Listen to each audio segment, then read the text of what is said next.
Okay, so Tegan here, back at Thinkamorpho. I think I've already got like 20-minute videos down, and I still don't think I covered all the subjects. Thanks for being here for Tegan Talks today. I really appreciate it. I'm exposing myself to the world. It's vulnerable for me, and I think it's necessary. So what is love, and what is it that we're searching, and what is it that we're doing? And this is probably one of the biggest realizations that I've had, and we talked about it a little bit earlier. Love is unconditional acceptance, meaning that if you have love, that you could accept a murderer, you could accept a rapist, you could accept a child molester. And what does acceptance mean?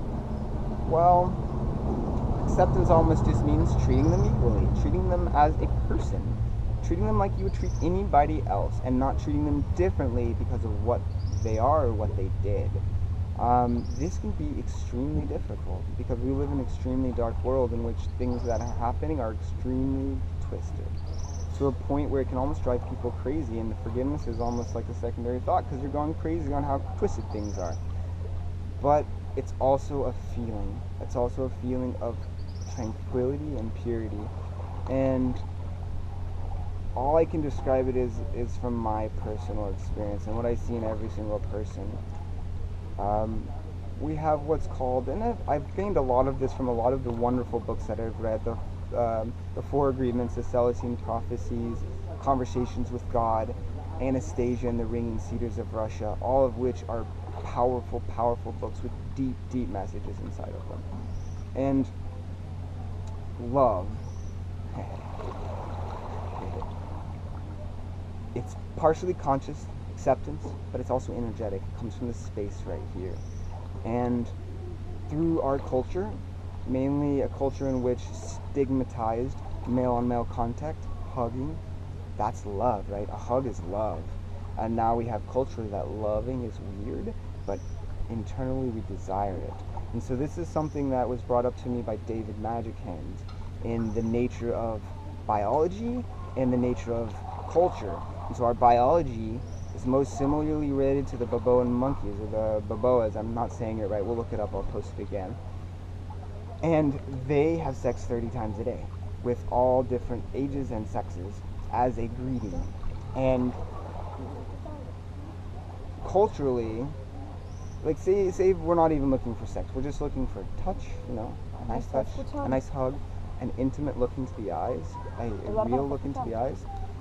Then we were born, right? And our parents are told, well, your child needs to do this. They need to go to school. They need to not backtalk. They need to do and act like these things.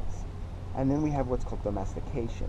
So domestication came in when we're seeking love. So we come in as this fresh soul, seeking the abundant, perfect energy that love is, what we know is our birthright, and our culture embeds in us fear. And we're like, wow, what's going on? All we want is love. All we want is to be accepted energetically and socially, and just be good. And it's such a simple thing. But since our culture trains us to despise our desires to want to be close and intimate, we then begin to despise ourselves, and to a point where we feel uncomfortable hugging, uncomfortable looking somebody in the eyes, uncomfortable telling our truth.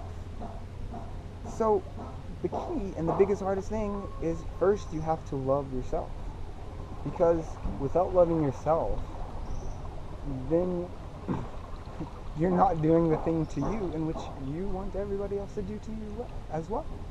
And that's going to create a dislike of yourself. You're not going to like yourself. And when you don't like yourself, it's a really, really sad life. And most people I've seen don't really like themselves, especially as you've been subjugated to that domestication generation after generation. And when you have to get a job and you have to pay bills and the system breaks you down. It's kind of like horses, right? My wife practiced natural horse training. And in natural horse training, you mimic becoming the leader of the horse pack, of the troop, of the herd.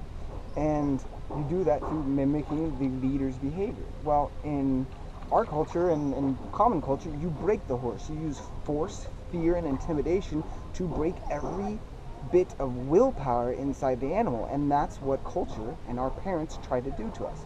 They try to break us to the point where we're not sure how to behave, how to act, and so we look externally for acceptance, for guidance, and for appreciation. So I hope I get lots of comments on this, because I really want to come back with more explanations on what is love and why do we want it so much and why it's the only thing that matters at this point. It's because it's what we lack and it's what we need to be accepting to the realities that we're in and still be positively changing the scenario. So I'm going to come back with one more, and I think I'm going to wrap it up. Thanks so much for being here. I know it's a lot of videos, but Tikkun Talks.